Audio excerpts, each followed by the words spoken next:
Good evening. Welcome to Street Talk. I'm obviously DominicCotton, and my co-host tonight is taking a break. He's taking care of some people down in the house, so he didn't have the opportunity to come up and do the show with me. I know he's greatly disappointed because I got an interesting guest across the way from me here. I got the next House Speaker, current Majority Leader, pressing all things go the right way, and when it happens in the next election cycle, I know you're never supposed to. You always have to wait until things actually happen, but we know that this would be the cycle. I have the man himself. They call him Joe A to Z. I think it's because he handles everything from both ends of the spectrum and pretty much everything in between.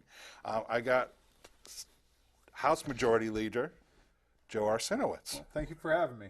Joe A to Z works guys fine, and it really is. I always joke around that whether it's taking out a bill or taking out the trash, I'm in charge of everything for the caucus, so it fits nicely. Now you have an interesting history. Obviously, this is your first time on Street Talk. It is, and I like to have people get to know kind of where somebody's coming from. I know when dealing with the legislature, there's a wide perspectives there, but more than frequently, there's more lawyers than anything else. So I'm very appreciative of people that have a diverse background, because I think you have to have diversity up there in order to be understand some of what people have to deal with and face. You're a veteran? I am. I was in the United States Army Reserve as a combat medic. Wow. And was this during the time of any wars? It was. It was mostly for training. I was in during the original Desert Storm, but it was mostly for training. Never went over. Really saw a lot of friends that I went to basic training with in both AIT, go over, kept in contact with them, but I never did go over to serve in the theater. You're also a heavy-duty person within the union. Yeah, I'm a 23-year member of AFSCME. I was a local president for many years, and then I moved over to the staff over at Council 4, which is our lead body here in Connecticut, and I'm the education coordinator there. So now what does an education coordinator do? I teach everything from labor law down to handling a grievance to Robert's Rules of Order, how to run your local effectively, outreach to members, how to organize around a contract. So any type of training that you would need as a union member or union official, I offer it. Travel around the state, used to travel around the country, but my current duties up in Hartford keep me a little more busy than I used to be, so I have to stay a little more local. As I say, they say it's a part-time job up in the legislature, but it's when you get up into to your level, it's not a part-time job. It's not. It's a real mix. And look, sitting here with you and talking about things, I enjoy that. After I'm done here, I'm going to go for a tour of the courthouse and talk to some probation officers. To do it well, it requires more time than a typical part-time job. So it's a juggle, right? I have a family. I spend my time with my family. I have a full-time job. I spend my time doing that. And then I have another full-time job in Hartford. And then I coach football in my spare time. Well, I always like to think of, I know I had Bob Duff on here a couple of years ago. We were talking about the position of the majority leader. It's almost like you're the quarterback. It is. Back there. It is. It is. The head coach kind of gives me the parameters of which we're playing in, and then I get to call the plays on the field. We decide what bills are going, when they're going, are they ready, are the votes in place, and I actually negotiate with the other side of the aisle really well. The minority leader, Themis Claridis, and I have a really good relationship. We're on the phone a lot talking about what we're going to be doing, and I think it really works. And I think it's a surprise to people. I know what's going on in the Congress down in the Capitol is obviously extremely dysfunctional.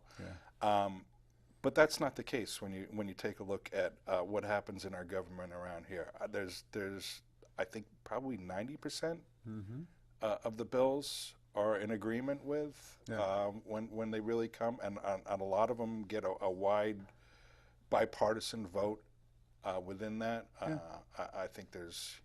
So 4 years ago, when Speaker Sharkey and I took over, we told the chairs of our committees to do joint screening. which allows the minority members, the Republicans in this case, to come into the room to talk about the bills and how we can make them better, issues that they might have with them. 90% of those coming out of committee, there's some sort of agreement and they're worked out. And when they come to the House floor, you just see that play out on the House floor.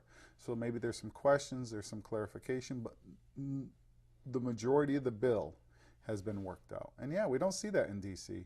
I mean, I respect what they did last night where they had the sit-in or the sleep-in. It looked like there was a few blankets there to push forward the issue. Normally, we don't do that. I think we work the best when we work in a bipartisan way. And we get there about 90% of the time. Well, I know that's part of what our current system is set up as, is there's no limit on talk time, so to speak. I've been tempted to limit it sometimes. Yeah, so part of what we can do under rules and is call the question. Call the question would close off the debate, and so we can move on. The federal government does it. They vote for closure. They have all their little procedures they do to do it.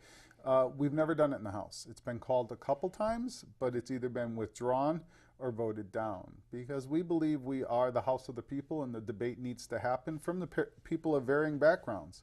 Everything from a union guy to a doctor to a lawyer to a FedEx driver. Who's the FedEx Jack guy? Hennessy. We just started Jack Hennessy. We have APRNs. I mean, we really do. We have farmers up there that up to a few years ago, we had Steve Jarmock, who was a tobacco farmer. Oh, you used to have Tim Bowles in there. Tim he was Bowles. an Outback. Yeah, so you get varying backgrounds, and the debate that happens on the House floor, I think, is important to the ultimate product. Sometimes there is a little bit of overkill, and it feels more like a filibuster than it does a debate, and that's what I've been tempted. I haven't done it yet, and I hope not to in the future. Yeah, what was the one I was watching one night? I think they were talking about the splash pad. Almost 3 hours, I believe. Yeah, and that's something as being the quarterback, I can't figure that play call was going to last that long. There was one night 2 years ago we were talking about cable TV boxes for about 3.5 hours. Wow. Yeah. So sometimes it does become more like a filibuster than an honest debate. Now, when you come up to a situation like that, or you look at, I don't know, I guess as they say, what is it? The board that lights up, like with who wants to punch in for a question. Yeah. If something goes like crazy, like you see that much coming up, or there's that much controversy, is that time like where you kind of suspend things on a bill and? Yeah. So one of the things I do first is the dais will let me know. When you want to speak in the House, you have to push a button, request to speak, and it lights up on a computer screen. I don't always get to see it, but I can see it out of the corner of my eye far enough, and I see if it's filled up, I'll call over to the minority leader and say, all right, what's this all about? And it could be something as simple as, oh, we didn't know about the amendment. Nobody talked to us about the amendment, so we're taking our time to read it, so we're asking questions to figure out what it does. The other time is, this is a major problem. My caucus really doesn't like this bill. And you're going to spend a lot of time if you really want this bill. So then I decide if it's worth the time. I think the policy initiative is worth it. I've been known to keep them there 14 hours. If you want to talk. We'll stay here until we get the bill passed. Yeah, I've seen sessions go till 1, 2 in the morning. Yeah, look, I get tired too. Yeah. So I'm not a big fan of it, but I do what I need to do to ensure that the policy initiatives of my caucus are moving forward. Other times, if it's the question, like I said, just they didn't see the amendment or they had some questions, I'll offer to PT it, which means pass temporarily, put it on hold, and sit with them to go through their questions that they might have. So I'm open to do. Well, it sounds like communication is really important, and the good relationships within that are certainly key to what you have to do as your job. Now, I know a lot of people think that the speaker and the majority leader kind of set the full agenda for what comes up within bills, but it's really, you're like the coaches and, like I said, the quarterbacks running the team, but it's a consensus within the team. Typically it is. I mean, there's certain issues that the speaker will feel very strongly about that he wants done. I don't normally stand in the way of that, even if it's not something I want. When I first ran for majority leader, I told the caucus that I would always be where they were. To that end, I will vote in favor of any bill that the majority of the caucus wants on the board. And I've kept that promise. So even if the speaker feels really strongly about it, if the majority of the caucus isn't there, I'll stand with the caucus. If the speaker wants it, the caucus is there. Even if I don't necessarily love it, I'll be a team player and be there with the caucus. So it's an interesting dynamic. But again, 90% of it, even on our side, is really worked out with all of us. We've all had enough input. We all feel comfortable enough.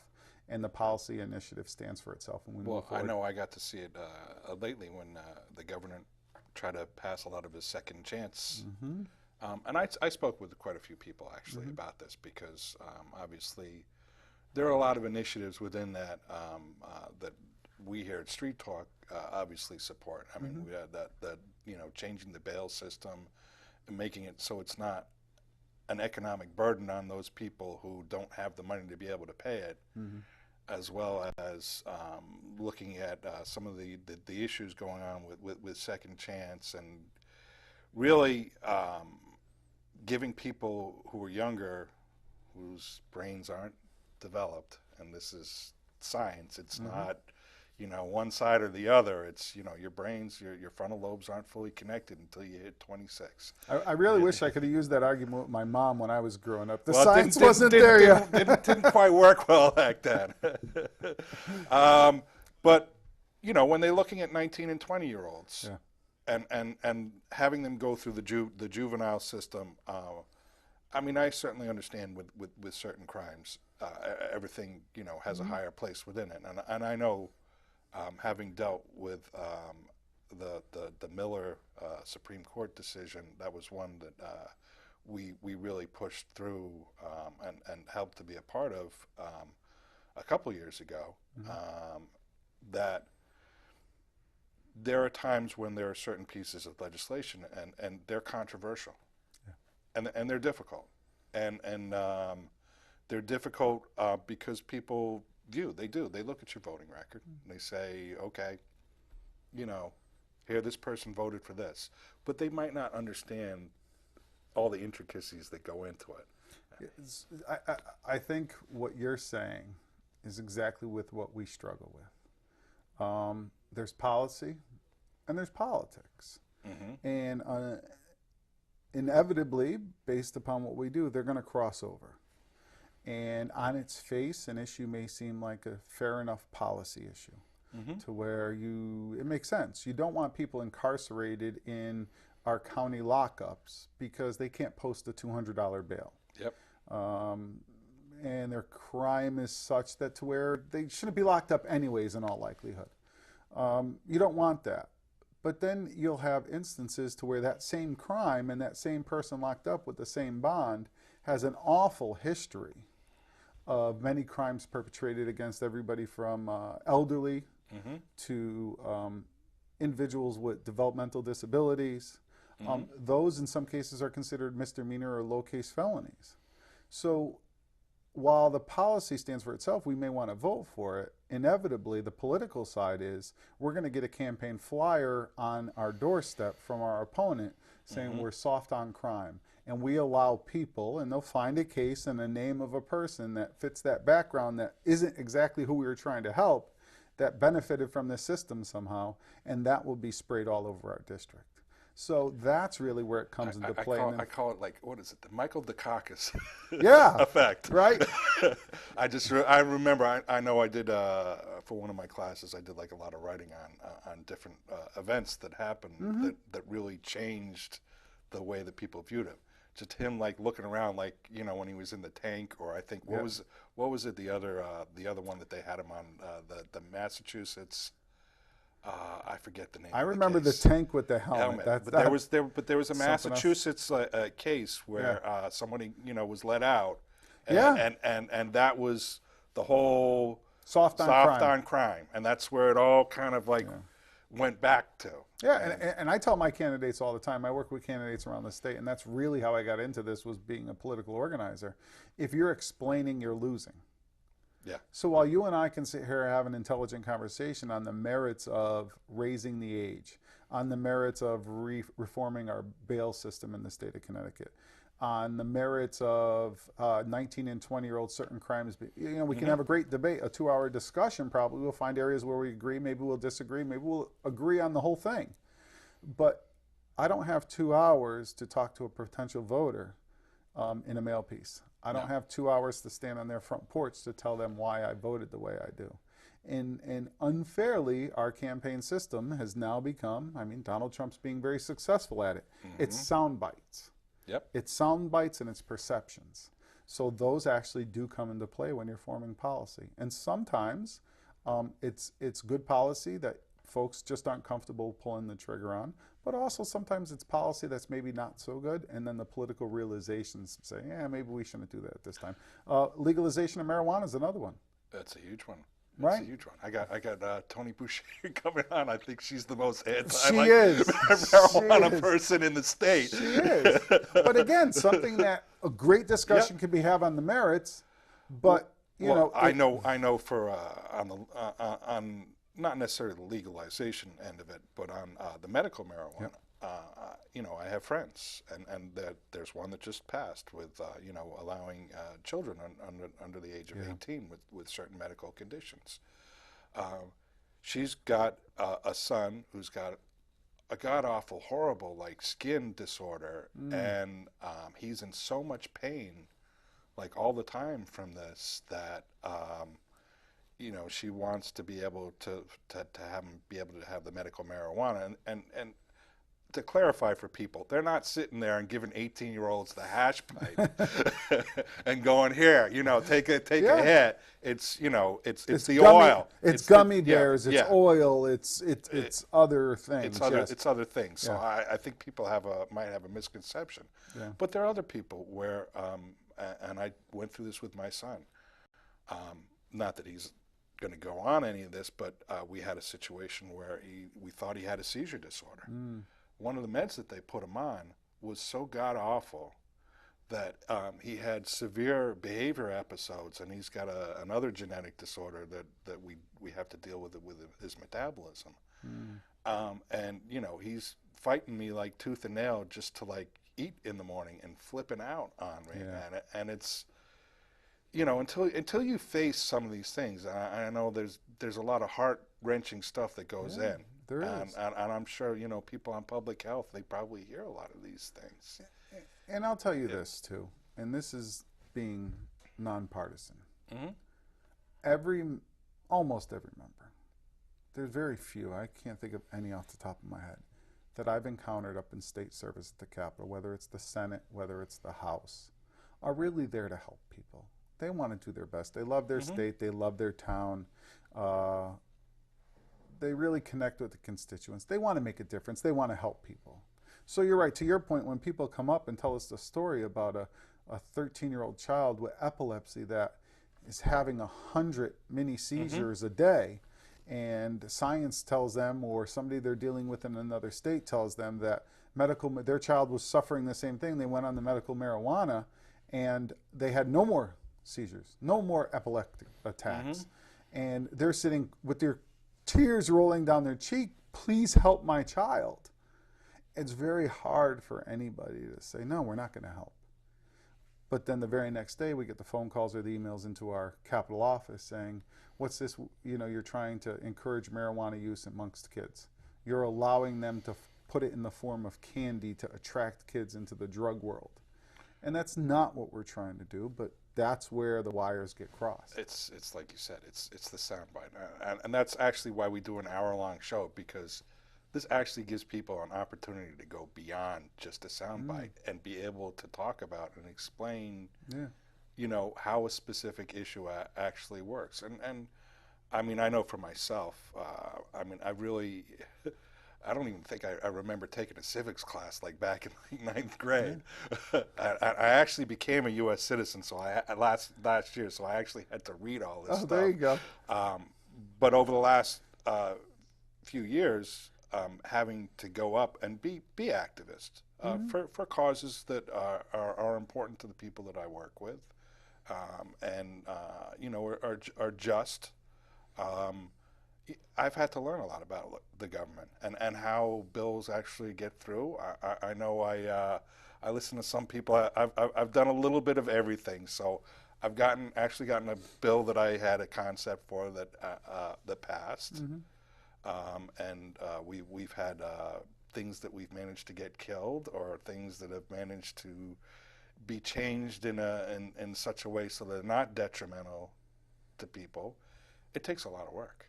It does. It's not the cartoon we used to watch on Saturday mornings No, of I'm just a Bill sitting here on Capitol Hill. no. There's a lot more to the process. And it takes time to learn it. But when you find an area that you really care about, I found that I've encountered many great people. They're not paid lobbyists. They're not liaisons for a State Department. They're people like you and others that, again, genuinely care about either community and interest. It could be almost anything that come up, engage in the process, and they're the ones that are most successful. I know we're not too far from the town where a young gentleman decided that he didn't want to dissect a frog. And so he wanted to come to the state capitol to testify on a bill of dissection choice, to where either they can do it on a computer or they can do it somewhere else, that they shouldn't be forced to dissect a creature just because they didn't believe in it. He was 12 years old at the time, I think. He got his bill passed. Took a couple years. He lobbied it. He was hanging around out in the halls. But even a child, a young child, can be effective if they take the time and learn the process and get involved in the process. It really is the house of the people. It is. It is. I'll get calls from, to give you an example, I'll get a call from a state rep on a Saturday afternoon, panicked, of asking me about a particular bill that we have in one of the committees. It's not one of the committees they're on, but they want to know what's going on. And I say, okay, I'll explain it, but what's going on? They said, oh my God, my district is blowing up. People are really concerned about this. I'm like, okay, so how many calls have you gotten? They said 6. 6 is the magic number from what I heard. 6 calls, and they're calling me in a panic, wanting to know exactly what's going on.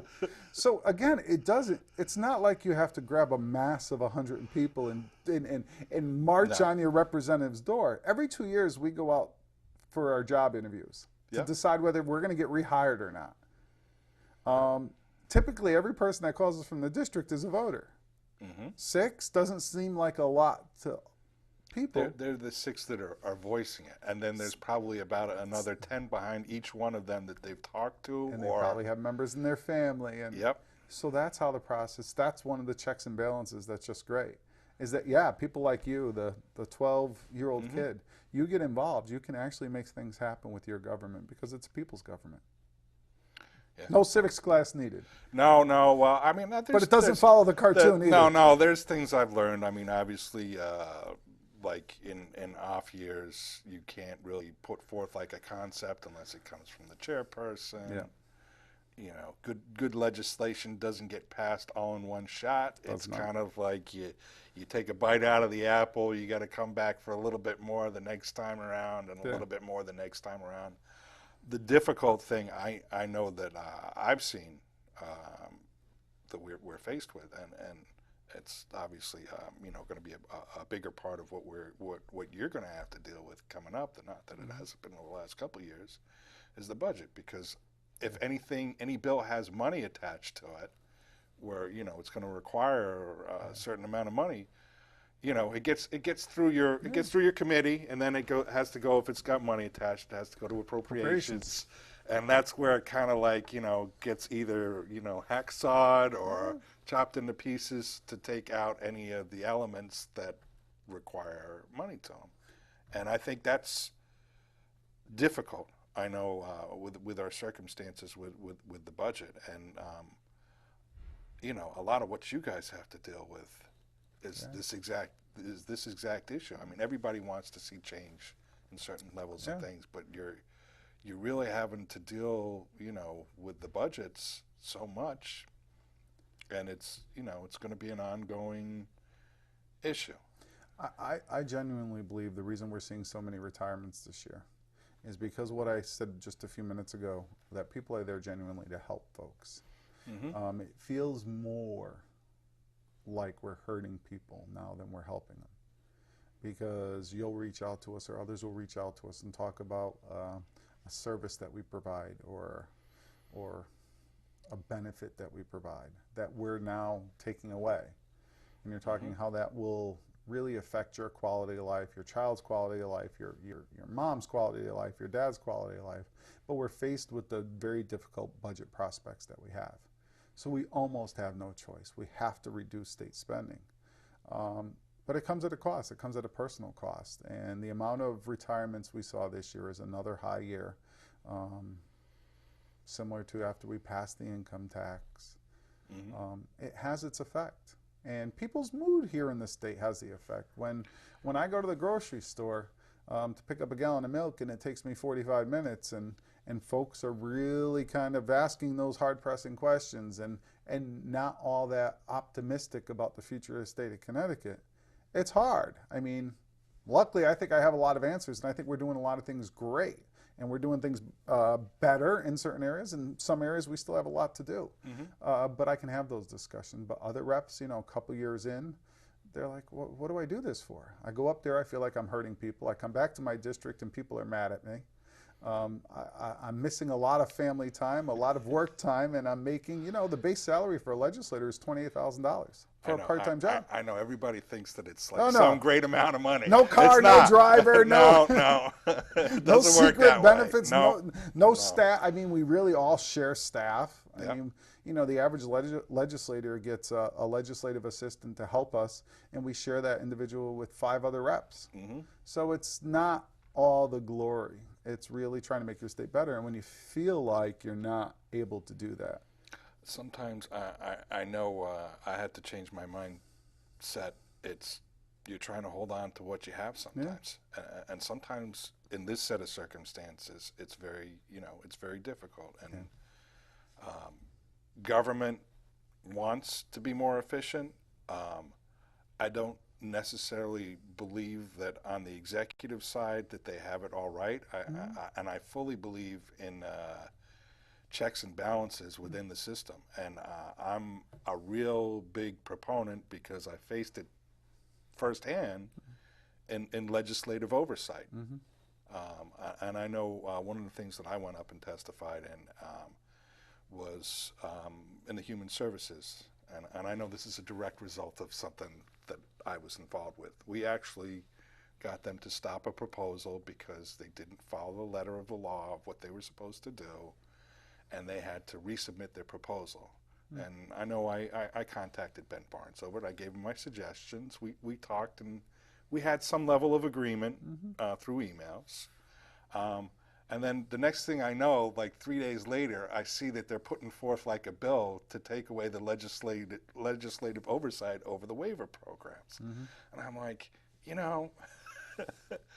can't you guys work nice like within the system? And sometimes I feel, and I do get it, the executive branch, the governor, operates from 3,000 feet above and looks down within it, and a lot has put on his people, and a lot is put on the bureaucracy that lies below the management level of everything.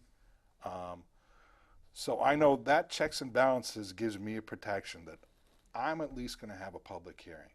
And if I can make a really good case on a certain specific issue as to why it's needs to be changed, I'm going to have an opportunity to make sure that some benefit, that is really a good benefit, might not be lost, or that it can be changed within that. And having those committee meetings and open to the public the way that it is just, unless you're in the middle of it, unless you've really experienced it or had something that it's that important to you, you don't realize how really open everybody is. And we're typically pretty responsive up there to those discussions. And I'll say this about the governor. I know his approval ratings are at a very low level. I know folks disagree with a lot of the things he's done. I disagree with some of them. But this governor really is more engaged in the process than any governor that I've been exposed to. as far as what's going on at the legislative level, working with the agencies to push forward agenda, coming out of the box with different ideas, economic development. The Small Business Express program is probably one of the most successful programs we've had in this state. So yeah, but sometimes I think he goes a little too far, and his agency's chiefs go a little too far of being engaged, and they want to pull a little bit more power. So that's up to us, you as members of the public, and the legislature to ensure that we maintain that separation, that equal branch of government. We did it the other day. We overrode, I think, in the House 4 of his vetoes. Oh, I think you overrode more than that, didn't you? Yeah, well, we did 2 from the Senate, 5 from the House, and 1 from the Senate. Right, because I guess the Senate didn't choose to Senate chose not to do all of them. They did 2 of the House ones, and they did their 2. And this is the first time in 5 years? Yeah, first time against Governor Malloy. We overrode Governor Rell a couple times. Yeah, well, that's one of the bills that I was actually referring to, was the oversight over the waiver programs. Yeah. You know, like I said, I'm very grateful for that one. You had some pretty you were in for that vote too. I was, and you had some pretty good friends on your side. I actually remember that vote because I was on vacation. I was in South Carolina when they announced the veto date. And typically veto days, we don't do much. We come in, we gavel in, and we gavel out.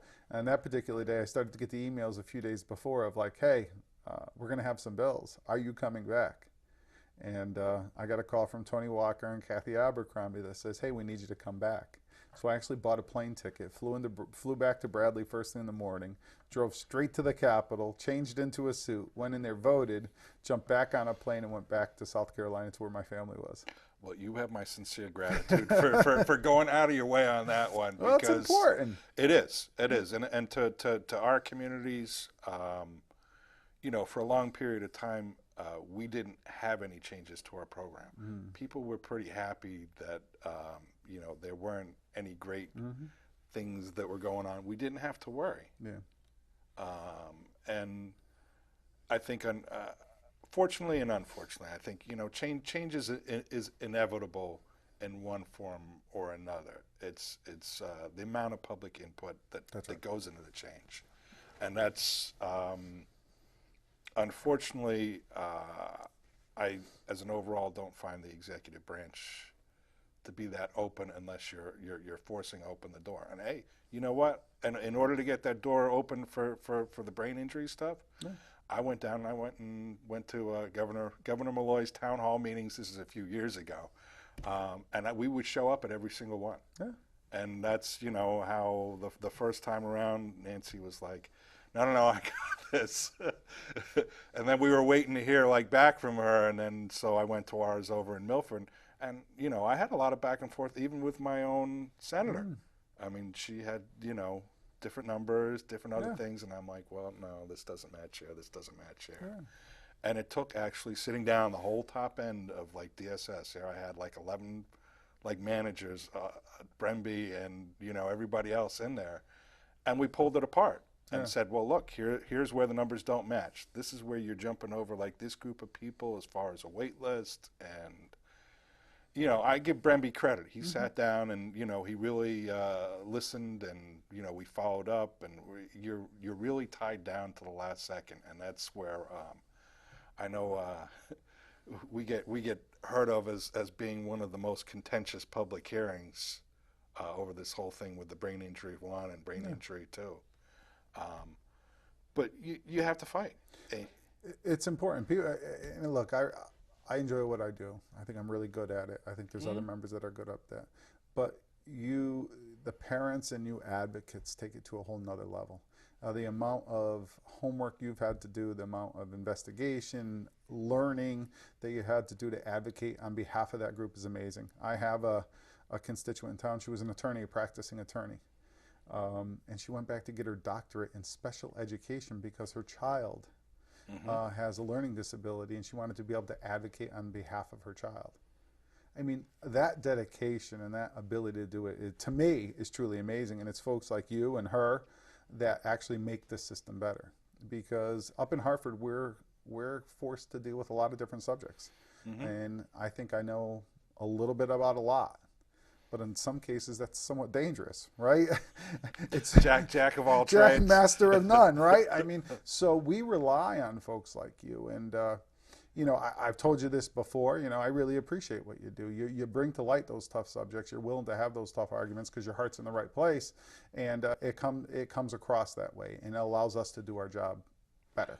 Well, I know, and I certainly appreciate it. And I'm not the first person to Yeah. hear this. I've heard this from a lot of people, you know, who come in early, sit outside your Yeah. office, and you walk in and you're like, "Hey, how you doing? What are you here for today?" And you know, there's a high level of appreciation certainly from us over that.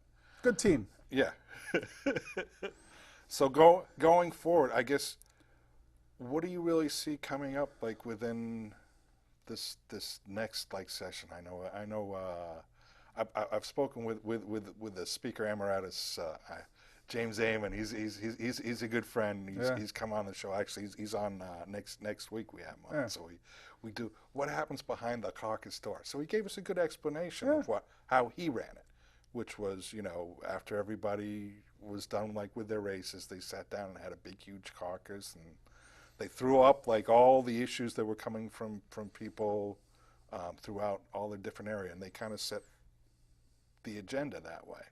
I think everybody like looks at like government, like, you know, and they're like, okay, there's like 3 power people, and they're the ones that make all the decisions, and unless I know those people, I'm never really going to have any input. But that's not really the way a caucus works. No, and Speaker Amon did give you a pretty good overview of how he did it. Speaker Sharkey did a little bit different. Speaker Donovan, those are the 3 speakers I was exposed to.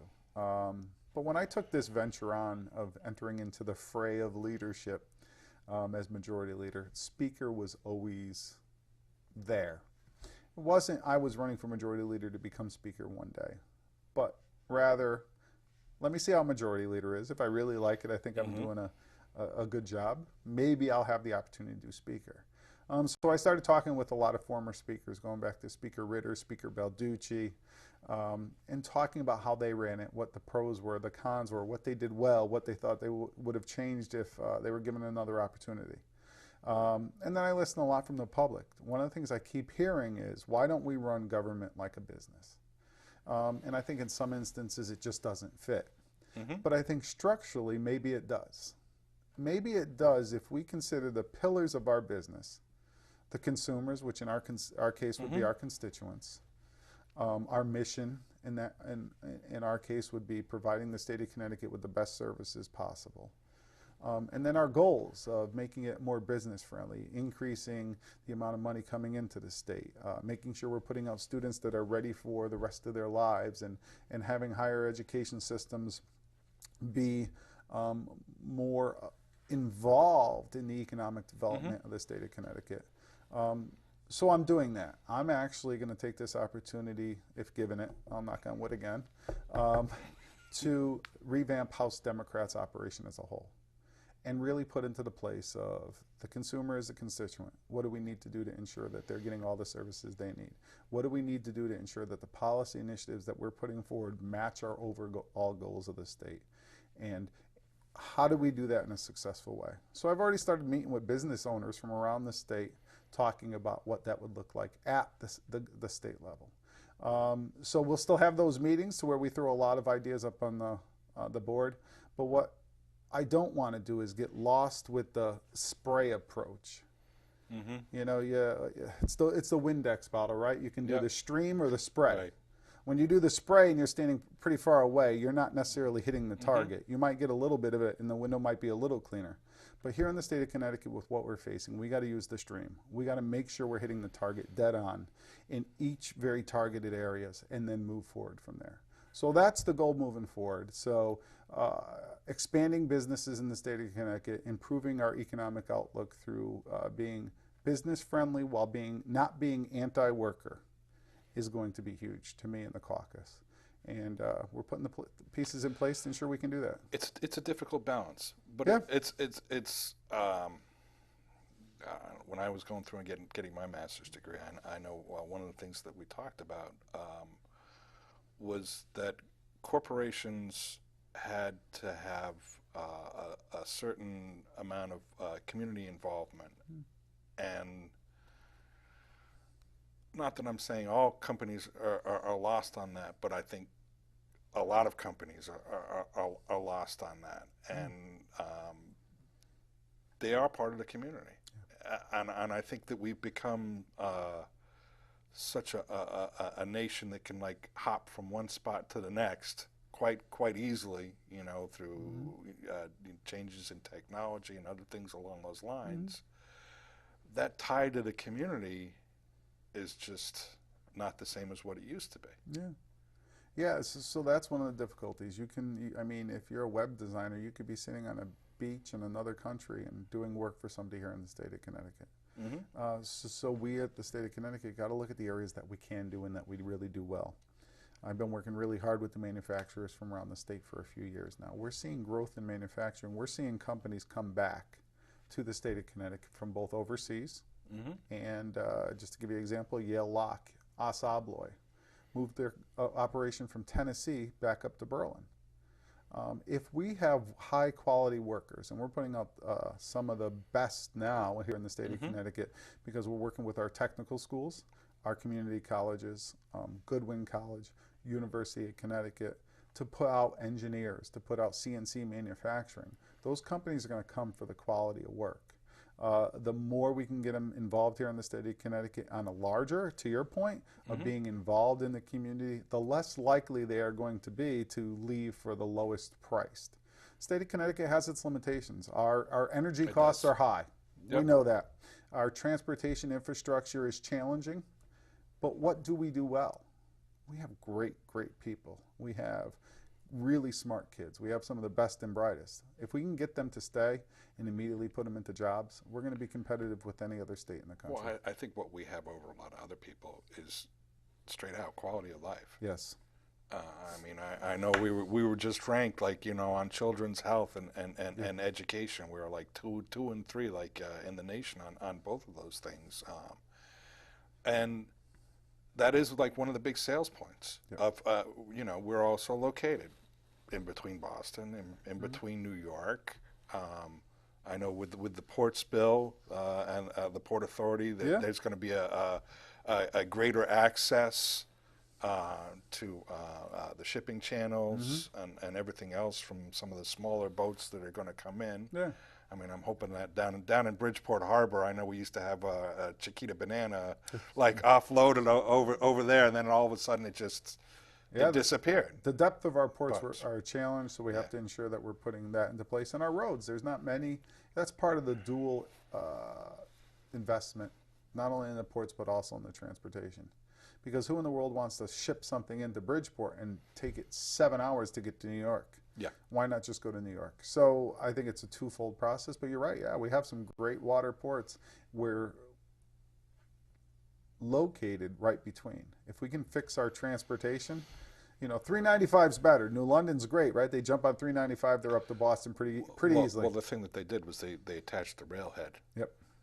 Down to the dock, so I think it was like 15 miles of railhead, and now all of a sudden you can go directly from New London all the way up to Vermont. Yeah, which is outstanding. Yeah. You know, we're doing some pretty good stuff, and as far as the rankings go, I think back about a year ago, I watch Morning Joe every morning, MSNBC. Joe Scarborough and Mika Brzezinski. Yeah, I think he wants to run for governor. Yeah, in a couple of years. I don't know what he wants to. I don't know what he wants to do. He was beating up on me pretty good about a year ago, but it was interesting. I saw his interview with one of the shows, Dateline NBC or one of the other ones, and he was talking about Connecticut. Actually, I think it was probably one of the NBC affiliates. He was talking about Connecticut. And he went through a lot of what he thought was wrong. He talked about GE leaving and everything. And he goes, you know, Connecticut's just not doing so well. And they said, well, but you're originally from Florida. Why are you here? Well, because I love it. It's beautiful. We have quality schools. We have great libraries. We have clean parks. We have great water. He started to list through all the very same things that we all know that add into that factor of quality of life. So even the folks that are critical of Connecticut in certain areas come around to exactly what you said. We have a lot of things going for us. hard for people to understand sometimes, but there's a psychological effect to an economy, and I use Brazil. Mm-hmm. Brazil is probably one of the best cases. I know they're tanking right at the moment, but No. previously they used to have runaway inflation, everything else along those lines. They actually changed their currency and had the leadership that behind this, and it caught on with everybody, and they didn't think that, that their dollar, was going to be worth like 10 cents 5 days later, and it actually brought inflation under control. I think what we're facing right at the moment economically is somewhat of a different effect. We're actually on the opposite end of the scale. I think what we're dealing with is low inflation. Mm-hmm. And because we have low inflation, and I think everybody looked at this Great Recession, everybody thought that this was going to be a V recession, which means it goes down and it bounces back right back up. Instead, it went down, and it's a slow, kind of like meandering creep.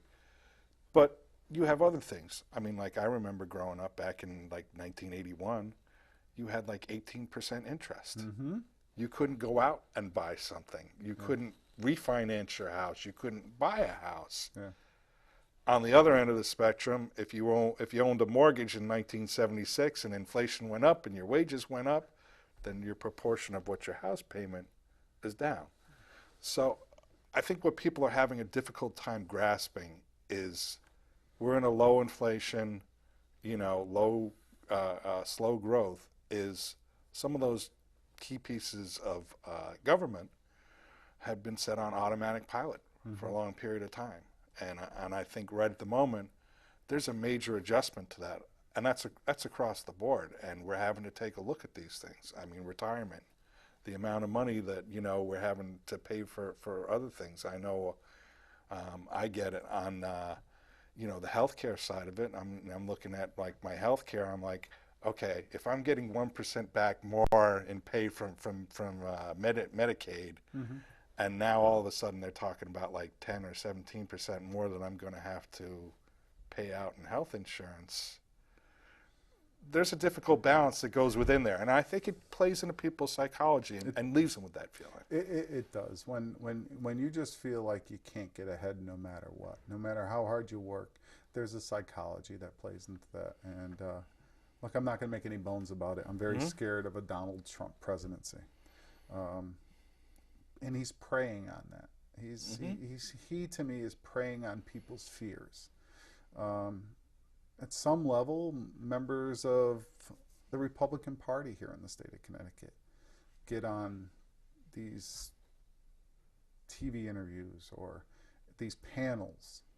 And I was sitting at the Middlesex Chamber of Commerce, and a question was to one of the Republican members of the General Assembly. I never say the name, right, because I actually like the individual. Yep.